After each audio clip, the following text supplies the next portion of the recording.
ہماری چوتھی دلیل جس سے یہ ثابت ہوتا ہے کہ رجم جو ہے وہ سنت رسول ہے، یعنی اس طرح وحی ہے جو غیر مطلوع ہے۔ غیر مطلوع کہتے ہیں اس کو جو جس کی تلاوت نہیں کی جاتی، جو قرآن مجید میں موجود نہ ہو، قرآن مجید کا حصہ نہ ہو۔ اور اس طرح کہنا بالکل درست نہیں ہے کہ جو آیت رجم ہے اس کی تلاوت منسوخ ہو چکی ہے اور حکم باقی ہے، بلکہ یہ اس طرح ہی حکم ہے جو اللہ رب العالمین نے رسول اللہ پر نازل کیا ہے اور اس نے اسی طرح ہی عمل کیا ہے۔ تو یہ وحی ہے نہ کہ قرآن، یعنی اس طرح وحی نہیں ہے جس کی تلاوت کی جائے۔ تو ہماری چوتھی دلیل وہ ہے الجامع الکبیر للامام الترمذی، یا الجامع الترمذی یا سنن ترمذی سے ہے، اور المجلد الثالث تیسرا والیوم ہے، جلد ہے، دار العرب الاسلامی سے نشر کیا ہوا ہے۔ اس میں جو باب نمبر 7 ہے، باب ما جاء فی تحقیق الرجم، روایت نمبر جو ہے وہ 1431 ہے، اور جو صفحہ ہے وہ ہے 101۔ تو روایت کچھ یوں ہے، عن سعید ابن المسیب، جو سعید ابن المسیب جو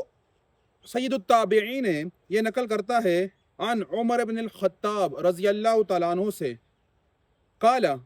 عمر بن خطاب رضی اللہ تعالیٰ عنہ نے فرمایا، رجم رسول اللہ صلی اللہ علیہ وآلہ وسلم ورجم ابو بکر ورجمت، کہ رسول اللہ صلی اللہ علیہ وآلہ وسلم نے بھی رجم کیا اور ابو بکر صدیق رضی اللہ تعالیٰ عنہ نے بھی رجم کیا اور میں نے بھی رجم کیا۔ ولولا، اگر نہ ہوتا، انی، یعنی میرے لیے یا میں، اکرہو، یعنی اگر میں کراہت اس میں نہ سمجھتا، حرام نہ سمجھتا، کیا، ان ازیدہ، کہ میں اضافہ کر دوں، فی کتاب اللہ، اللہ کی کتاب میں۔ دوبارہ پڑھتا ہوں، وَلَوْلَا أَنِّي أَكْرَهُ أَنْ أَزِيدَ فِي كِتَابِ اللَّهِ، اگر میں کتاب اللہ میں اضافے کو حرام نہیں سمجھتا، یعنی کراہت یا حرام ہونا یا ممنوع ہونا کے معنی میں آتا ہے، لَكَتَبْتُهُ فِي الْمُصْحَفِ، تو میں اس کو ضرور لکھ دیتا مصحف میں۔ تو میں مصحف میں اضافے کو حرام سمجھتا ہوں، اس لیے نہیں لکھتا۔ فَإِنِّي، بے شک،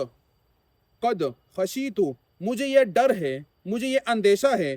ان تجیء اقوام، کہ قومیں آ جائے گی، فلا یجدونہ فی کتاب اللہ،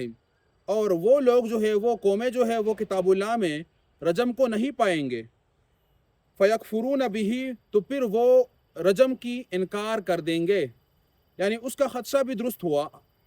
کہ لوگ آئیں گے اور ان کا انکار کر دیں گے، یعنی رجم کا انکار کر دیں گے کہ ہم کتاب اللہ میں نہیں پاتے، لہٰذا رجم کوئی چیز نہیں ہے یا اس کو ہم نہیں مانتے۔ اور اسی طرح ہی ہوا کہ چند گروہوں نے یا کچھ لوگوں نے رجم کا انکار کیا۔ اور اس روایت سے کیا ثابت ہوتا ہے کہ رجم جو ہے وہ فعلاً رسول اللہ صلی اللہ علیہ وسلم سے بھی ثابت ہے اور اصحاب سے بھی ثابت ہے، خلفاء راشدین سے بھی ثابت ہے۔ اور یہاں پر واضح طور پر کہہ دیا